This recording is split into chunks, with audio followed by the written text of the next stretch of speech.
Bien, buen día. Entonces vamos a continuar hoy con el curso de suelos 2 y estamos todavía en la unidad 1 que hemos llamado nutrición vegetal, recordemos. Ay, marcador bueno. Unidad 1, que es la nutrición vegetal. Vamos a colocarlo aquí.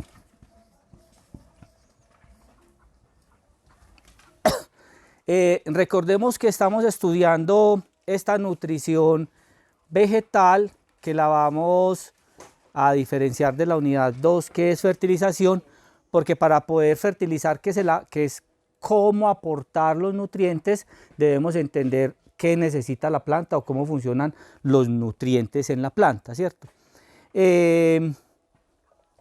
Dentro de este tema ya vimos en la clase pasada cuáles eran las formas de absorción y recordemos que habían dos conclusiones básicas en las formas de absorción.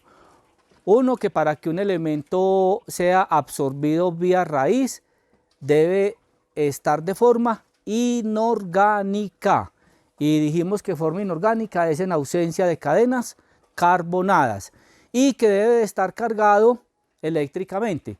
Hay algunos autores, como el profesor Walter Osorio en su último texto el penúltimo, que es Suelos del Trópico. Él dice, ahí argumenta que los elementos no deben estar cargados eléctricamente, pero es la primera vez que yo oigo eso. Siempre para que el nutriente entre a la planta vía membrana celular y vía transportador, debe de estar cargado eléctricamente para que el transportador de la membrana lo pueda reconocer. Recuerden, tiene que estar cargado eléctricamente y con un ion, digamos, con un radio iónico, digamos, característico. Pero ahí le surge a uno una duda. Entonces, ¿qué pasa con los quelatos? Recuerden que los quelatos es un ion que lo recubren, ¿cierto? Casi siempre con hepta, para que su carga no lo deje, pues para que esa carga no lo deje por ahí adherido a sólidos del suelo y no llegue a la raíz adecuadamente. Pero bueno, eso lo vamos a ir tocando de a poquito. Muy bien, entonces el tercer ítem dentro de la unidad 1, el tercer tema dentro de la unidad 1 es este tema que es muy bonito, que es la funcionalidad de los elementos. Aquí pues como tenemos auditorio que está en el campo y que son técnicos de campo, uno por ejemplo de todos los elementos que hemos visto, que vimos en la clase pasada, esos 16, 17 elementos, ¿cuáles son los que uno oye decir que son los más importantes? Así, de una, sin pensar. A ver, nitrógeno, vean, nitrógeno, potasio, calcio, magnesio, silicio, todos, compañero. Bueno, nitrógeno, pero todos hablamos de NPK, ¿cierto? Nitrógeno, fósforo, potasio, ¿listo? De pronto hay unos como la señorita que le gusta también el calcio, el magnesio, y de pronto le pegamos al azufre, ¿cierto? Y de ahí nos olvidamos del hierro, del molibdeno. Entonces aquí vamos a ver una cosa que es muy importante. Observen, aquí tenemos, borremos este título para que podamos, listo. Entonces miren la funcionalidad de los elementos, ¿listo?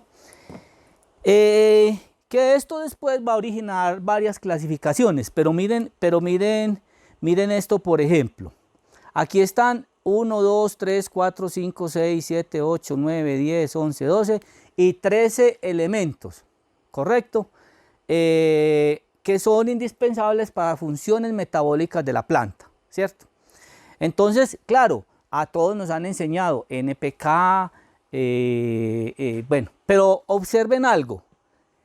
Observen que tenemos 12 elementos y tenemos 1, 2, 3, 4, 5, 6, 7, 8, 9, 10, 11, 12, 13, 14, 15, 16, 17, 18, 19, 20, 21, 22, 23, 24, 25 y tenemos 26 funciones metabólicas reportadas aquí. Obviamente podrán ser más.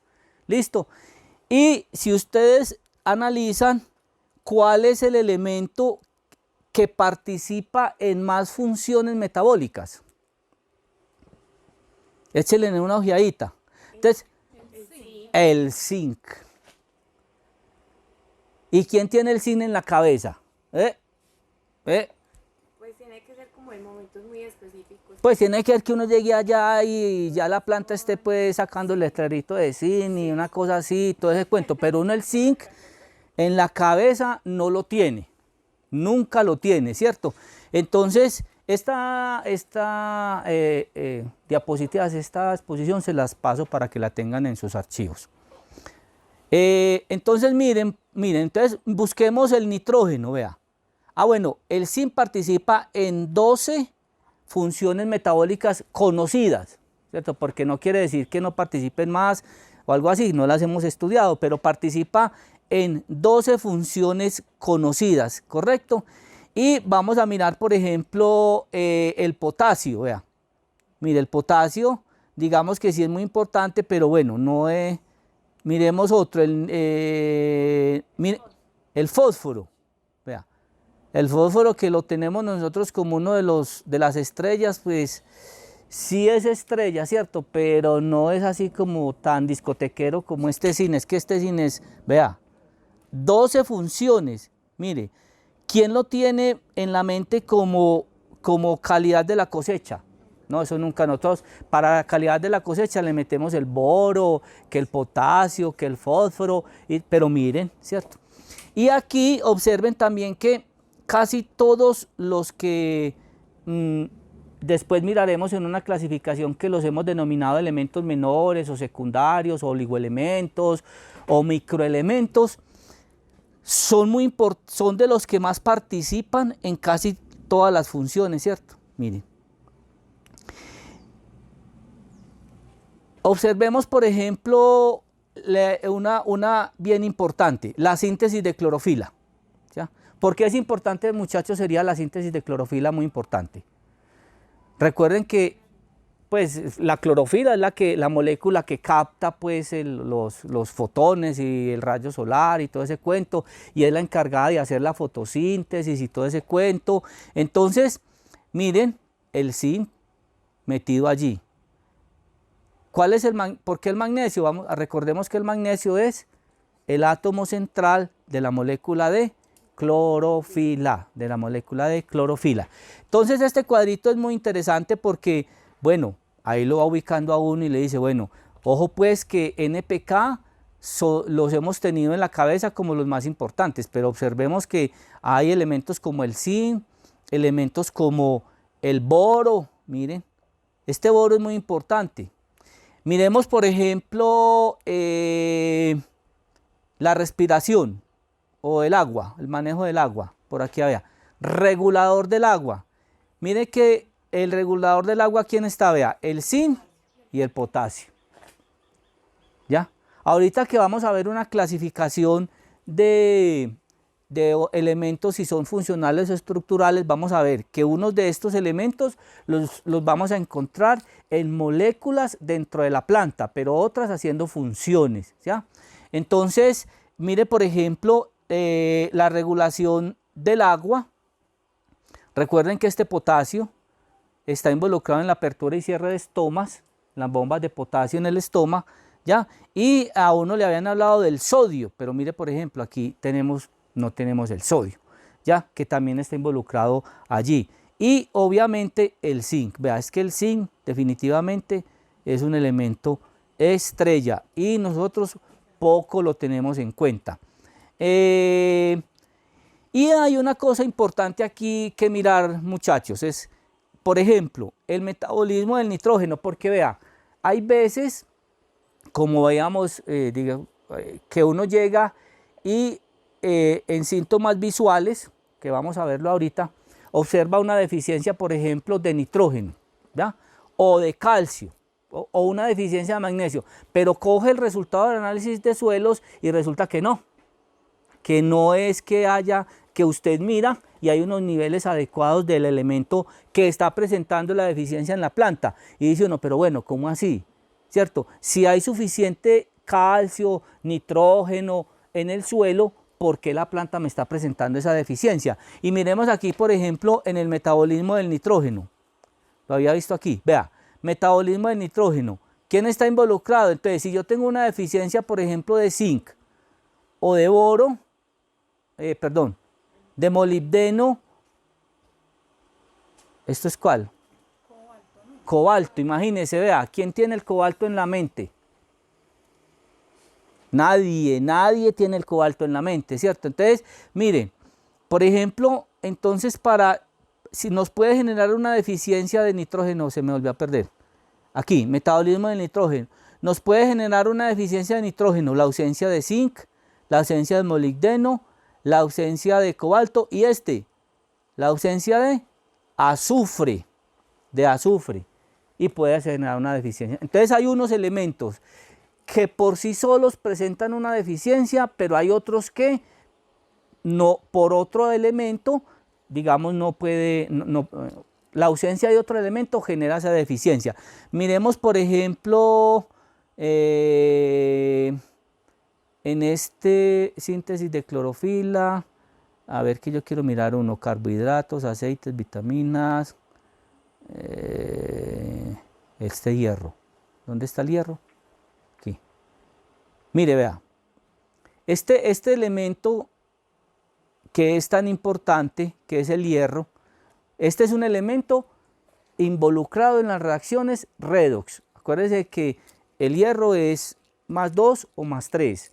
Y la importancia de él, por ejemplo, en la fotosíntesis radica en que parte de la energía que necesita el magnesio para formar esa reacción del magnesio para formar la molécula de la clorofila depende de la donación de electrones del hierro. Cuando pasa de +3 a +2 genera un electrón, eso es energía. Si no hay hierro para hacer ese metabolismo, entonces grave, no hay fotosíntesis. ¿Y no hay síntesis de quién?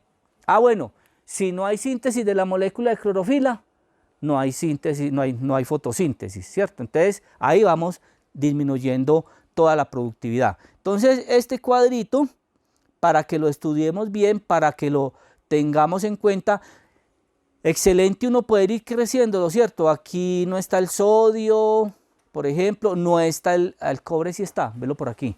El cobre, irlo completando pues como con otros elementos, ir enriqueciéndola. Muy bien, entonces digamos que esta funcionalidad de los elementos ha generado varias clasificaciones de estos elementos, de estos mismos elementos. Entonces vamos a ver varias. Hay unas que son muy comerciales, hay unas que son muy fisiológicas, pero es bueno conocerlas todas. Por ahora no. Listo. Entonces, dentro de esa clasificación de los elementos, vamos a mirar la funcionalidad en la planta. Entonces, vamos a ver la funcionalidad en la planta.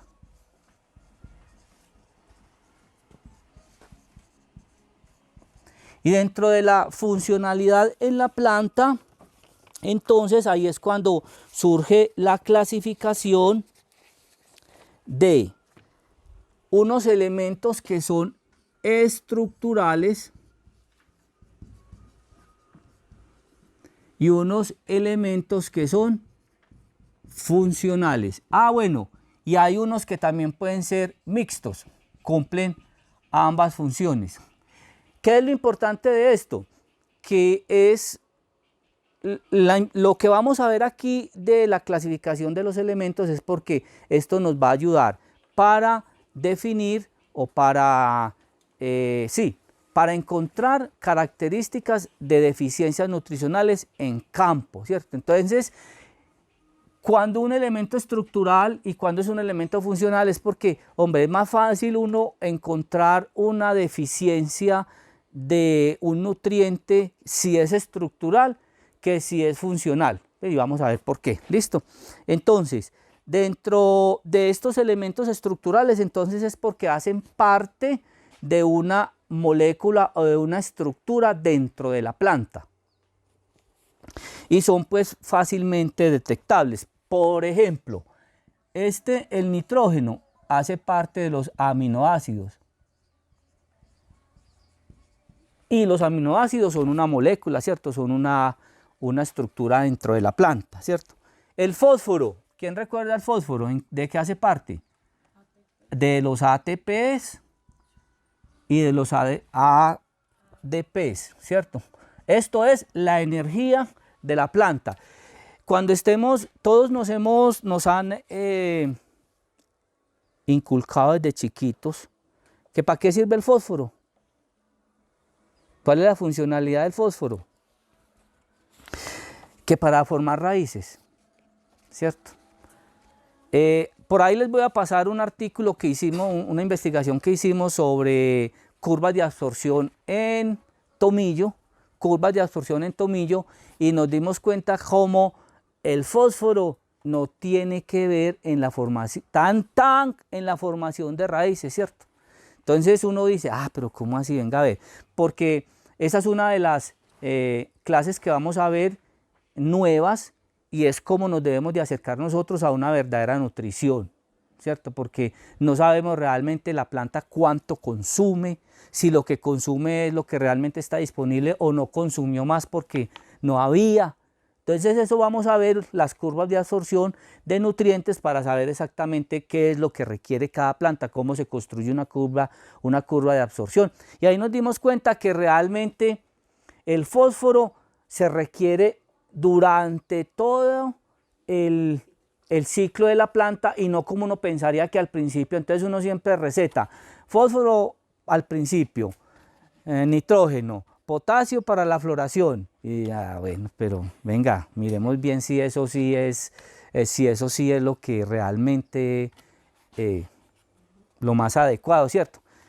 Y es que el ATP y el ADP se necesitan durante todo el ciclo de la planta, es una función vital, ¿cierto? Entonces, decir que se necesitan a determinada edad de la planta o etapa fisiológica, vamos mirando eso. Que ya lo repasamos, el magnesio es el átomo central de la molécula de clorofila, que es de los más jodidos, el calcio, la pared celular. También es muy importante que vamos integrando las diferentes clasificaciones. Ahorita vamos a ver, ¿cierto? Cuando estemos viendo que hay una clasificación que es por el movimiento de los elementos en el suelo, vamos a ver que este calcio es una cosa muy difícil de manejar en la mayoría de los cultivos. Vamos a ver por qué, porque tiene sus problemitas. Y por ejemplo, el azufre hace parte de las coenzimas. Yo pienso que les decía que lo que nos diferencia muchas veces o lo que nos diferencia de las demás profesiones para poder existir como profesión, ¿cierto? Una es el manejo de los suelos y la nutrición y otra es la fisiología vegetal. Aunque hay botánicos que se dedican a la fisiología vegetal también, pero nosotros tenemos que entender realmente cómo funciona la planta, que es a la que nosotros vamos a nutrir. Entonces es muy importante que tengamos esto en cuenta. Muy bien. Y el otro grupo de elementos o la otra clasificación dentro de este ítem es los elementos funcionales y la diferenciamos de los estructurales es porque generalmente no están en ninguna estructura de la planta, sino haciendo su función en las funciones metabólicas, valga la redundancia, en funciones metabólicas de la planta. Por ejemplo, el potasio. El potasio tiene que ver con la apertura y cierre de estomas. O sea, con la economía del agua, de la planta, ¿cierto? Entonces, pues uno qué bueno poder encontrar el punto exacto cuando se generó la deficiencia, ¿cierto? Pero como me decía el profesor Hugo Restrepo, hagamos un imaginario, ¿cierto? Hagamos un imaginario. Haciendo los imaginarios uno medio entiende las cositas. Supongamos, recordemos del estoma. ¿Por dónde están los estomas? ¿En el lazo o en el en vez? La mayoría en el en vez de la hoja. Listo. Entonces, ¿qué está haciendo esta planta? Tomando agua de acá y evapotranspirando y tomando CO2, la molécula maldita, la del calentamiento global, la de... ¿cierto? La que combaten los agroecologistas de salchichón, ¿cierto? Sin esa no viviría absolutamente nadie en este mundo, sin el CO2. ¿Y por qué nunca habrá un exceso de CO2? Como dice Al Gore y su combo, ¿por qué nunca va a haber un exceso de CO2 en el planeta? Porque somos el planeta, agua o tierra. Agua. 3 partes del planeta es agua. ¿Y qué hay en el agua? Se llama fitoplancton. ¿Y qué respira el fitoplancton? CO2. ¿Cierto? Entonces, claro, en el Valle de la Aburrá, donde vive el 90% de la población de Colombia en el 2% del territorio, ahí sí el CO2 está muy... ¿cierto? Pero es que allá de Patutunendo, Paichó, Papanuquí, a ver si hay exceso de CO2. No, ¿cierto? Entonces, este CO2. Entonces, supongamos que la planta está evapotranspirando, adecuadamente. Es decir, evapotranspirando agua en forma de vapor y tomando CO2. Y se genera una deficiencia de potasio. ¿Cómo se quedaron los estomas? En este caso, si no hay potasio, abiertos. Pues porque no hay apertura ni cierre, se quedaron abiertos, porque esa es la idea, ¿cierto? Y si se le quedan los estomas abiertos, ¿qué le pasa a la plantica?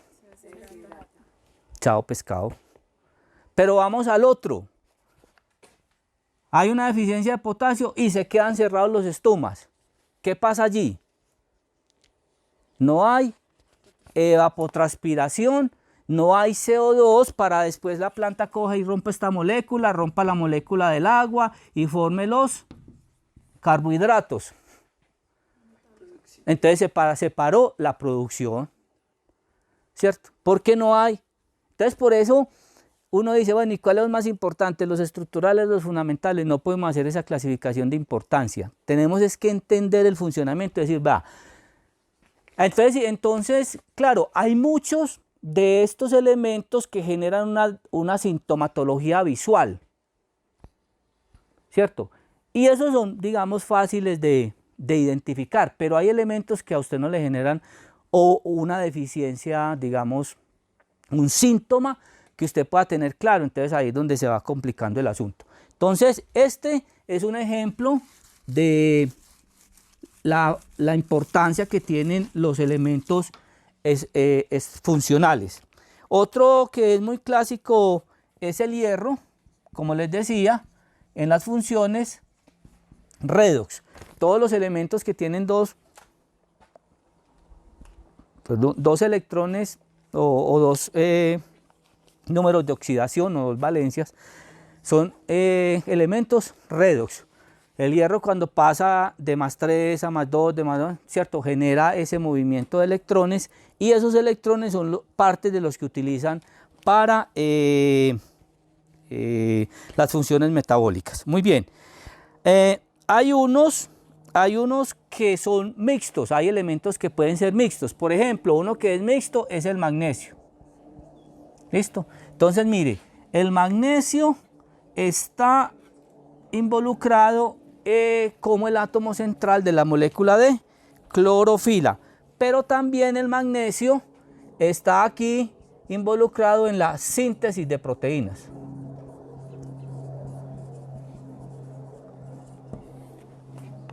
Si no hay proteínas, pues no hay nada. No hay nada porque las proteínas, digamos que son como la base para hacer todas las funciones metabólicas de las plantas. Entonces, hay elementos como el magnesio que son mixtos. Muy bien. Bueno, entonces ahí digamos que tenemos la primera clasificación, por llamarlo de alguna manera, de los elementos, y es la funcionalidad dentro de la planta. Muy bien.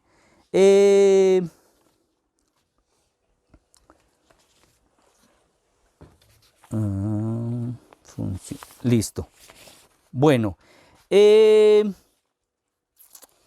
hay una clasificación que es, digamos, muy importante para la parte de la fertilización.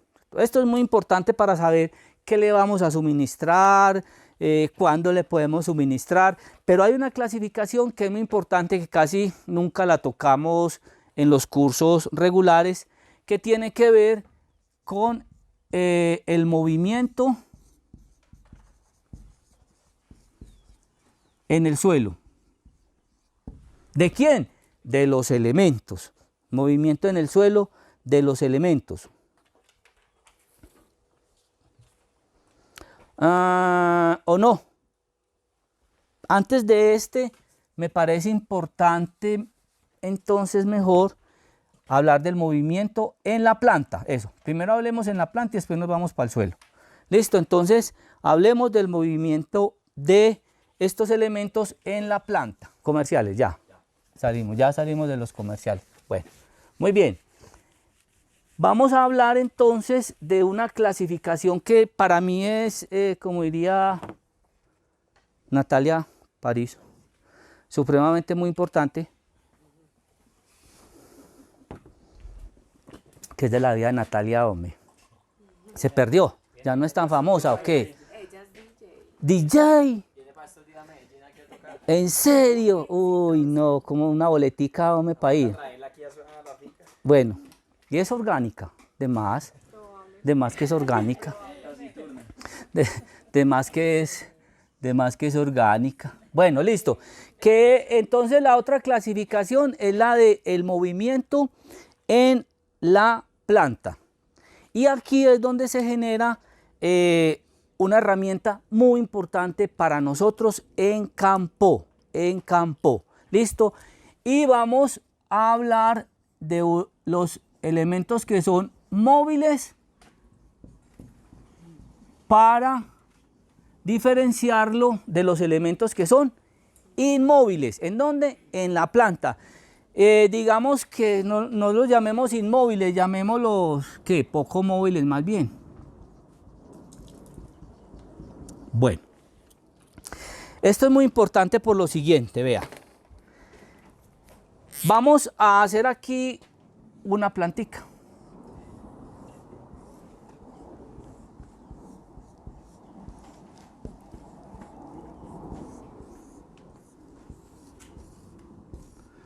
Bueno, listo. Muy bien.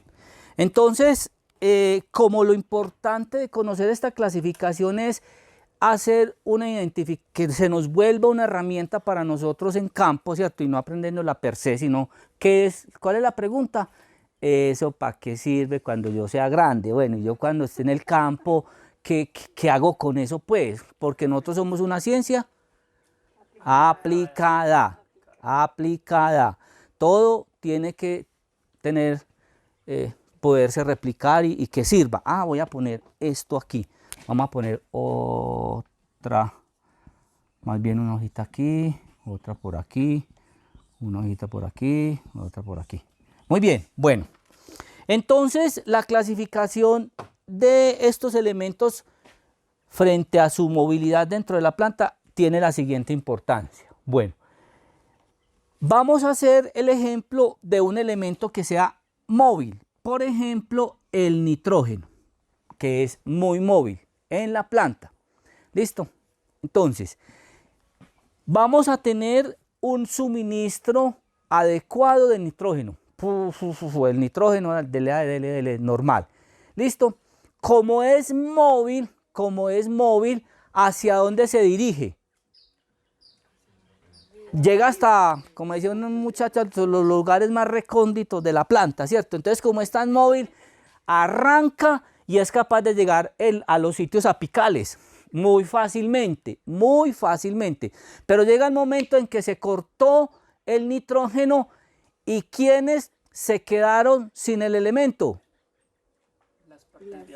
Las partes bajeras o las partes más viejas, porque el elemento sale disparado, ¿cierto? Entonces, digamos que en las partes más viejas de la planta es donde se ve la deficiencia de los elementos que son móviles, porque le estamos suministrando, arranca, se ubican todas las partes, se frenó el suministro, entonces aquí tenemos el nitrógeno, el famoso NPK y el magnesio. A ver, sí. Y hay otro por aquí que también lo reportan, que es el cloro. No estaba tampoco en la diapositiva, podemos ir completándolo, ¿listo? Entonces, los elementos móviles, su deficiencia, ¿cierto? Y al contrario, su toxicidad, ¿dónde se vería? Miren qué complicado el asunto, ¿cierto? Y el problema es que tanto la deficiencia como la toxicidad, los primeros síntomas son clorosis. ¿Qué es lo que pasa con la toxicidad? Que se vuelve, se necrosa rápidamente, ¿cierto? Una toxicidad es una clorosis de poco tiempo y una necrosis pero rápida, ¿cierto? Que es lo que llamamos quemazón. Listo, entonces las deficiencias de los elementos móviles se van a evidenciar en las partes más viejas de la planta, en las zonas generalmente bajeras de la planta, ¿cierto? Bueno, entonces ahí tenemos nitrógeno, fósforo, potasio, calcio, magnesio y cloro. Y al revés, o bueno, al revés no, al contrario de los elementos móviles, vamos a poner un elemento inmóvil, como por ejemplo, inmóvil no, poco móvil, como el hierro. Recuerden que este hierro puede ser más 2 o más 3. Ese hierro, entonces, ¿qué pasa? El hierro va entrando lentamente a la planta. ¿Listo? En un suministro normal, el hierro, como es tan lento, ¿dónde se va acomodando primero? ¿O dónde está? En las partes más bajeras o más antiguas.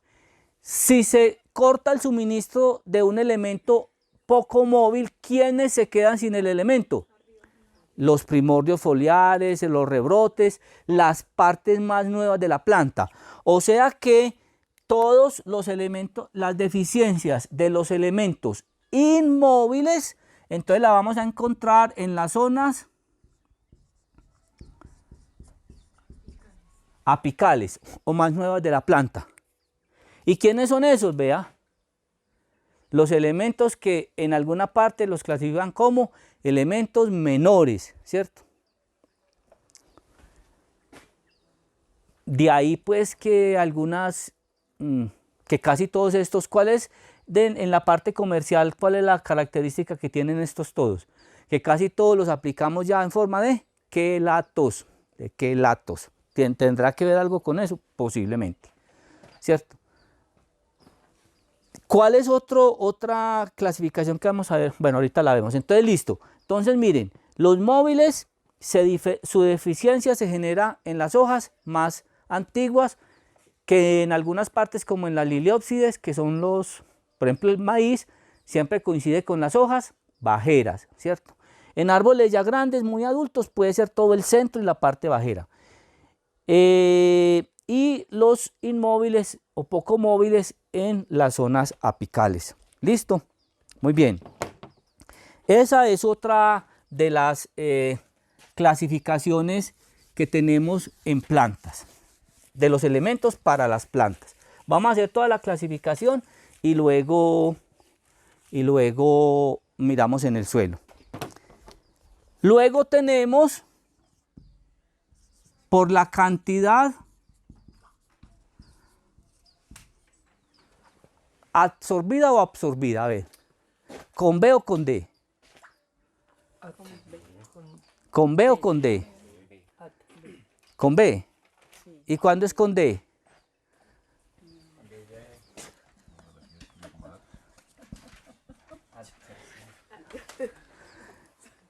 La arcilla absorbe, se pega, se adhiere. Y la planta absorbe. Entonces yo me adhiero el rubor. ¿Sí o no? La rayita, todo eso es adherir. Pero me absorbo la comida, ¿cierto? Entonces me ingiero la comida. Listo. Entonces, por la cantidad absorbida. Y entonces aquí viene la clasificación pues más común que encontramos en todas partes. Entonces, que los elementos mayores, que los elementos secundarios y que los elementos menores. Entonces a muchos de pronto nos queda en la mente de que estos son los más importantes, de que estos son los segundones y que estos son casi no importantes, y esa no es la clasificación, ¿cierto?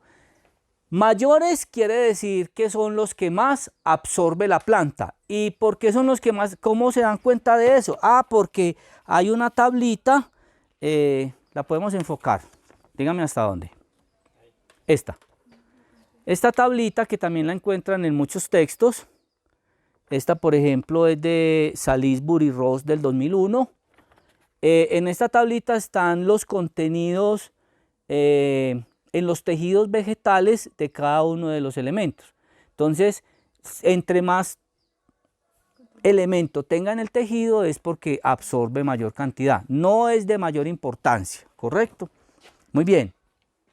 Entonces, los elementos mayores son el nitrógeno, el fósforo y el potasio.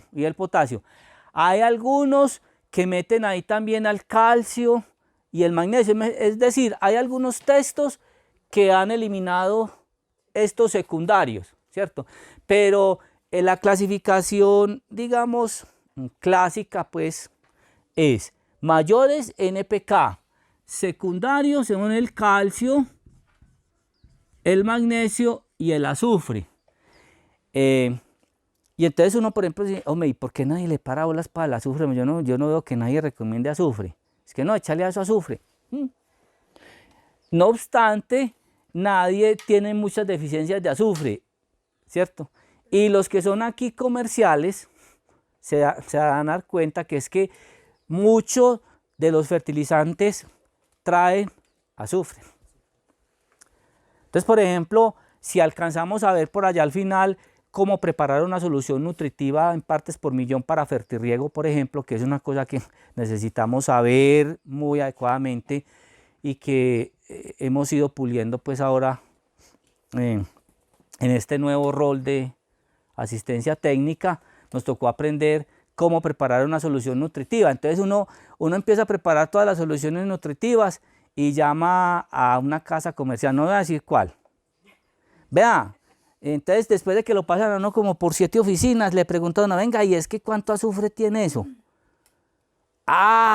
Azufre, sí, eso tiene el 10%. Oye, ¿por qué no lo colocas pues en el empaque? No, eso sí ya no es no es de este departamento. Bueno. Bueno. Y entonces usted se pone a preparar las soluciones nutritivas y suma todo el azufre. Y eso le da unas partes por millón horribles. Por eso casi nunca se genera una deficiencia de azufre, ¿cierto? Es como los de plátano, ¿no? Que es que el plátano no responde a la fertilización y va uno a ver los cafetales llenos de plátano. Pues, ¿qué va a responder si es que la fertilización del plátano es el café, ¿cierto? Entonces, usted cuando fertiliza el café, fertiliza el plátano. No es que el plátano no se fertilice, sino que se fertiliza con el café. Entonces, este azufre está dentro de elementos secundarios también, muy importante. Y luego están los menores, o también los han llamado oligoelementos, o también microelementos. Y aquí está, por ejemplo, el hierro, el manganeso, el cobre, el zinc, el silicio, el cloro, el molibdeno, el sodio.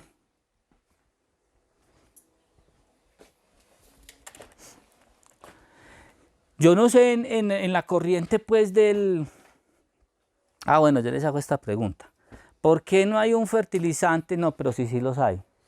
A ver, un fertilizante que diga tanto por ciento de carbono, tanto por ciento de hidrógeno y tanto por ciento de oxígeno, que son los otros 3 elementos que la planta necesita para su normal funcionamiento, ¿cierto? Entonces uno pues casi no, de pronto las materias orgánicas hablan de carbono oxidable, ¿cierto? Pero es que este es gratis, ese es gratis, ese lo tomamos del ambiente, ¿cierto?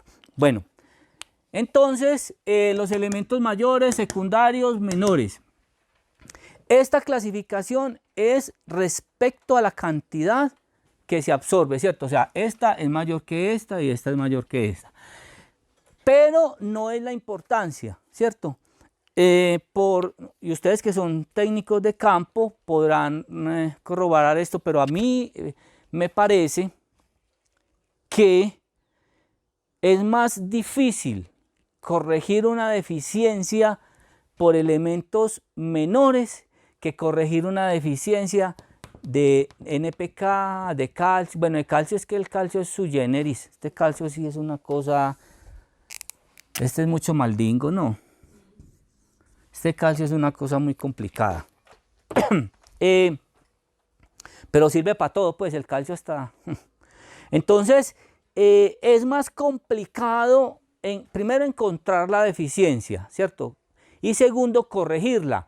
¿Y por qué es esto? Es porque, pues, bajo mi concepto, es que entre más poquito se necesite, se genera una mayor, es más la probabilidad de generar una deficiencia, ¿cierto? Estos elementos se necesitan en bajas cantidades, pero si no están, gravísimo, gravísimo. Y miren que casi todas las deficiencias de elementos menores, ¿cómo las corregimos? ¿Vía qué? Foliar. Vía foliar. Que no es lo malo, pues no es una planta, pues normalmente foliar no toma nada, ¿cierto? Ni las epífitas siquiera, pues.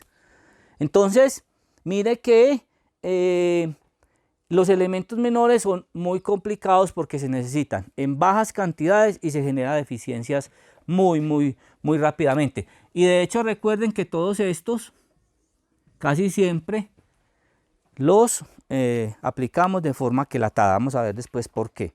Muy bien.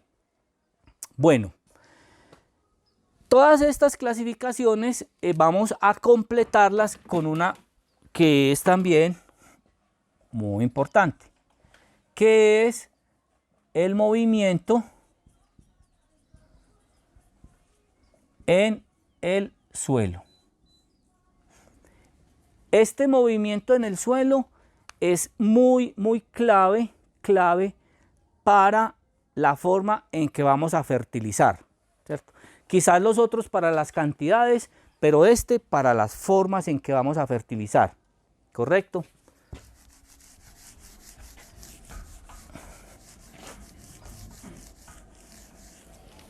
Bueno, a ver, yo busco mi pastel que lo tenía por aquí.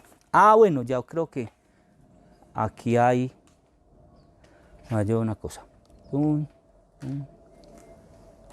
No, listo. Aquí hay, vamos a esperar, yo busco el pastelito, aquí está, muy bien. Entonces, así como existe una clasificación del movimiento de los elementos en la planta, móviles y poco móviles, existe también una clasificación del movimiento en el suelo. ¿Listo? Este nos va a ayudar a identificar deficiencias en campo y este nos va a ayudar a la parte de fertilidad. ¿Listo? Entonces, esta clasificación del movimiento en el suelo tiene 3 clasificaciones.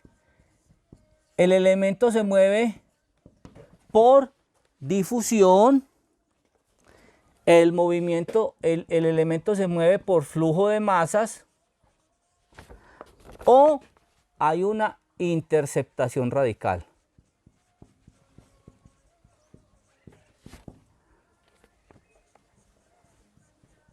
Algunos textos dirán radicular, démosle gusto a todo.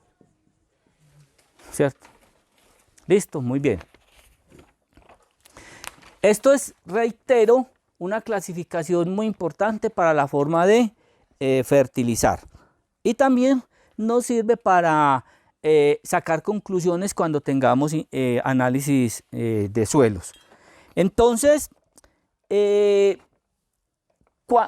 es que un elemento se mueva por difusión? Entonces vamos a decir que el elemento se desplaza distancias cortas en una fase acuosa. Por eso es que uno va entendiendo que siempre le dicen, si no hay agua, no fertilice. Y por eso uno entiende que los sistemas con fertirrigación son tan eficientes, ¿cierto? Porque la primera etapa de la aplicación de un fertilizante es la disolución, ¿cierto? Y para que haya disolución tiene que haber agua. Muy bien. Entonces el elemento se desplaza a distancias cortas en una fase acuosa, yendo de donde hay mayor concentración hacia donde hay menor concentración.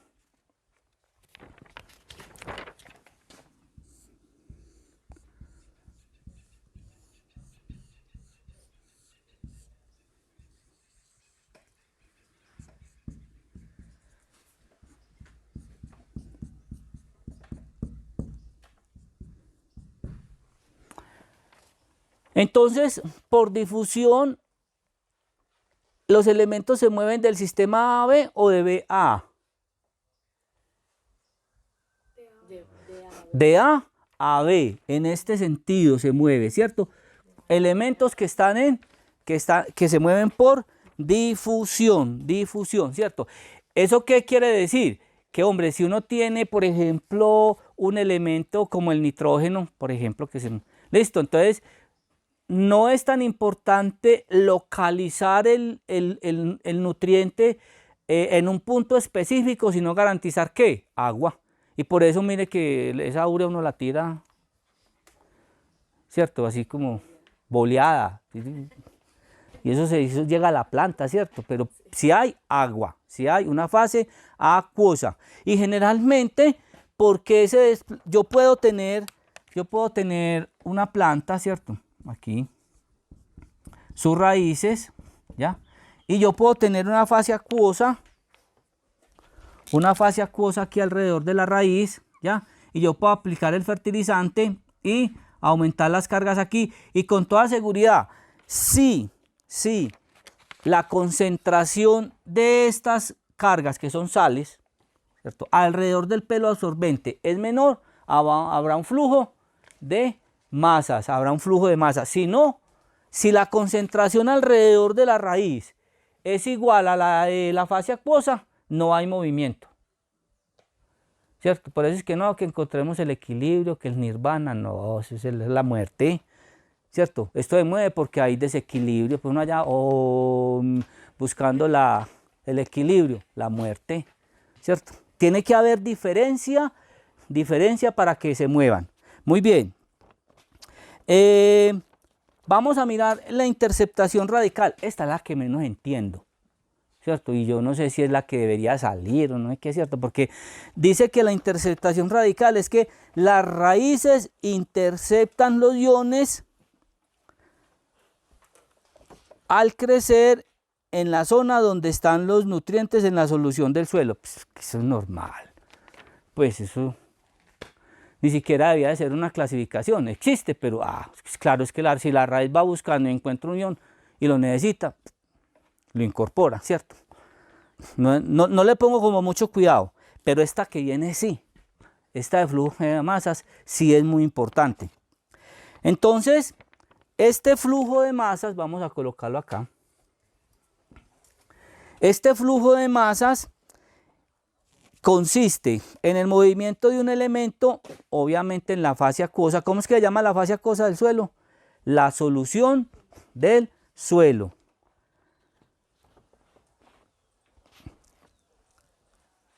Hacia una parte con menos solución del suelo, cerca de la superficie de la raíz. Y hasta el momento no hemos dicho nada que sirva.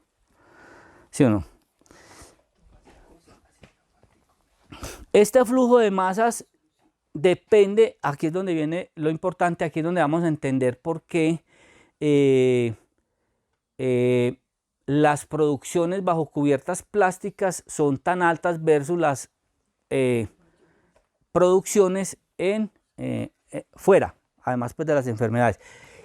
Yo diría que este flujo de masas recoge la difusión, pero la clasificación es así. Mire, el flujo de masas depende del potencial, del delta del potencial hídrico. Ustedes ya vieron el video de movimiento del agua entre el suelo y la atmósfera a través de la planta. Lo tienen que ver. Listo. Pero recordemos esto. Para que haya movimiento, volvemos al cuento. Para que haya movimiento tiene que haber un delta, una diferencia de potencial. Y por termodinámica sabemos que la energía se mueve donde hay mayor, a donde hay menor energía, ¿cierto? Listo. Y el potencial es la capacidad que tienen de hacer trabajo, la capacidad que tenemos de hacer trabajo. Entonces recuerden esto, la plantica. Muy bien. Esta es la atmósfera y este es el suelo. Muy bien. Y aquí hay un potencial hídrico atmosférico. ¿Alguien recuerda cómo es que se mide?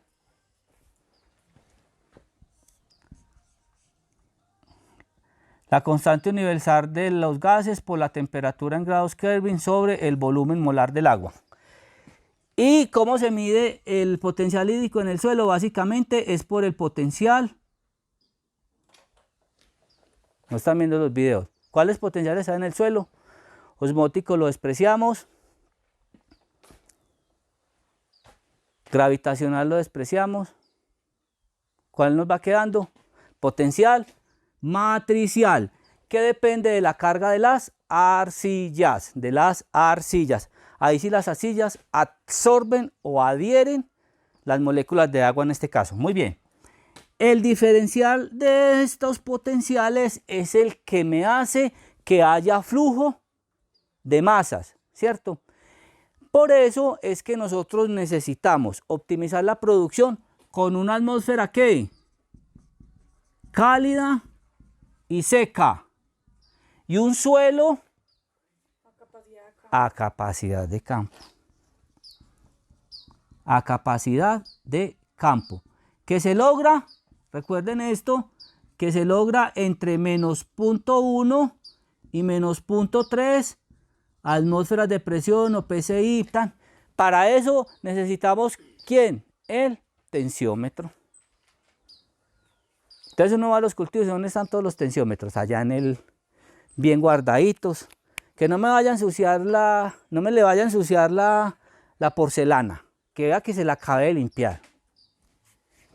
¿Cierto? El tensiómetro tiene que estar allá.